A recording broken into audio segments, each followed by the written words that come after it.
കാരുണ്യാഭിഷേകം, ആരാധിക്കുന്ന ജീവിതങ്ങൾ, കാരുണ്യാഭിഷേകം, കാരുണ്യാഭിഷേകം. ഈശോയിലെ ഏറ്റവും പ്രിയമുള്ളവരെ, നമ്മുടെ ജീവിതത്തിൽ നാം മാറ്റിയെടുക്കേണ്ട ഒരു സ്വഭാവം, ഇസ്രായേൽക്കാരുടെ ജീവിതത്തിൽ അവർക്ക് നാശം വരുത്തിയത് നമുക്കൊരു മാതൃകയാകട്ടെ. ഇസ്രായേൽ ജനത്തിൻ്റെ ജീവിതത്തിൽ ദൈവം ഒരുപാട് അനുഗ്രഹങ്ങൾ ചൊരിഞ്ഞുവെങ്കിലും പക്ഷെ പലപ്പോഴും അവർക്ക് ആ അനുഗ്രഹത്തെ അവർക്ക് നന്മയായി കാണാൻ പറ്റാതെ അവരുടെ നാട്ടിൽ ജീവിച്ചിരുന്ന മറ്റ് ജനങ്ങളോട്, വിജാതീയരായ മറ്റു മനുഷ്യരോട് അവർ സങ്കടം പറയുകയാണ്. നമ്മുടെ ജീവിതത്തിൽ ഒരു വേദന വന്നാൽ നമുക്കതൊരു സങ്കടം ഉണ്ടാകും. ആ സങ്കടം നമ്മൾ ആരോടെങ്കിലും പറയാറുണ്ട്. അപ്പോൾ അവരുടെ ജീവിതത്തിൽ അവർ സങ്കടം ഓരോന്ന് പറയുകയാണ്. ആദ്യം അവർക്ക് ലഭിച്ച മന്ന തേനിനെ പോലെ മധുരിച്ചു, പിന്നെ എണ്ണയിൽ ചുട്ടെടുത്ത പോലെയായി, പിന്നെ അത് വിലകെട്ടതായി. അപ്പോൾ അവരുടെ ജീവിതത്തിൽ അവർ ആ അനുഭവങ്ങളെ വിലയില്ലാത്തതായി മാറ്റി അവർ തന്നെ സ്വയം സങ്കടപ്പെടുകയാണ്. നമ്മുടെ ജീവിതത്തിലും ചിലപ്പോഴൊക്കെ നമ്മൾ ദൈവത്തിൻ്റെ നന്മകളെ മറന്ന്, ദൈവം ചൊരിഞ്ഞ അനുഗ്രഹങ്ങളെ മറന്ന് സങ്കടം പറയും. ചിലപ്പോൾ മരുമോളെക്കുറിച്ച് അമ്മായിയമ്മ സങ്കടം പറയും, പള്ളിയിലേക്ക് പോകുന്ന എല്ലാ മനുഷ്യരോടും. തിരിച്ചു വരുമ്പോഴും പറയും. ചിലപ്പോൾ ഫോൺ വിളിച്ച് സങ്കടം പറയും, ചിലവർ കാത്തു നിന്ന് സങ്കടം പറയും. അങ്ങനെ എല്ലാവരോടും സങ്കടം പറയുമ്പോഴും നമ്മളൊരു കാര്യം ഓർക്കണം, ദൈവമാണ് ഈ സങ്കടം ആദ്യം അറിയേണ്ടത്. ഈ വേദന അറിയേണ്ട വ്യക്തി ദൈവമാണ്. ചിലപ്പോൾ ദൈവം വരുത്തിയ ഒരു സംഭവം നമുക്ക് ഉൾക്കൊള്ളാൻ പറ്റിയെന്ന് വരില്ല. മറിയത്തിൻ്റെ ജീവിതത്തിൽ മനോഹരമായി ചെയ്യുന്നത് ഇങ്ങനെയാണ്.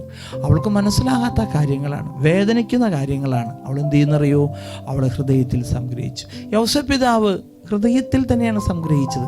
അതുകൊണ്ട് ഹൃദയത്തിൽ മറുപടി പറയുന്ന, സ്വപ്നത്തിൽ നിർദ്ദേശം നൽകുന്ന, അല്ലെങ്കിൽ അവരെ വഴി നടത്തുന്നൊരു ദൈവം. അതുകൊണ്ട് നമ്മുടെ ജീവിതത്തിൽ ഈ സങ്കടം മറ്റുള്ളവരോട് പറഞ്ഞ് വെറുതെ ജീവിതത്തിൽ ദൈവത്തിൻ്റെ അത്ഭുതങ്ങളും അടയാളങ്ങളും നമുക്ക് ലഭിക്കാനുള്ളത് നാം മാറ്റി കളയരുത് എന്ന് ഈ ഒരു ദിവസം പ്രത്യേകം ഓർമ്മിച്ചുകൊണ്ട് സങ്കടങ്ങളെല്ലാം ഈശോയോട് പറയാം. ദൈവം നമ്മളെല്ലാവരും അനുഗ്രഹിക്കട്ടെ.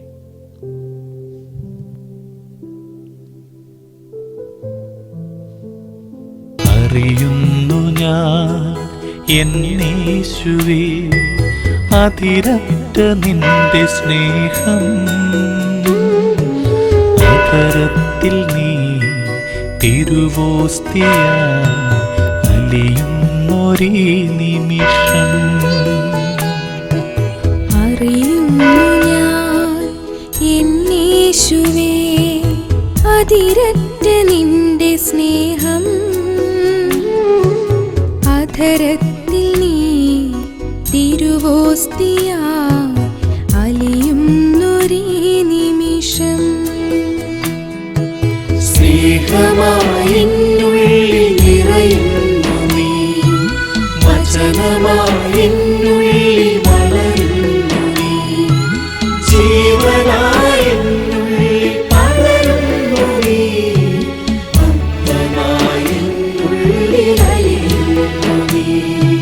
സ്നേഹമായി എന്നുള്ളിൽ നിറയുന്നു നീ, വചനമായി എന്നുള്ളിൽ വളരുന്നു നീ, ജീവനായി എന്നുള്ളിൽ പകരുന്നു നീ, അർത്ഥമായി എന്നുള്ളിൽ അലിയുന്നു നീ.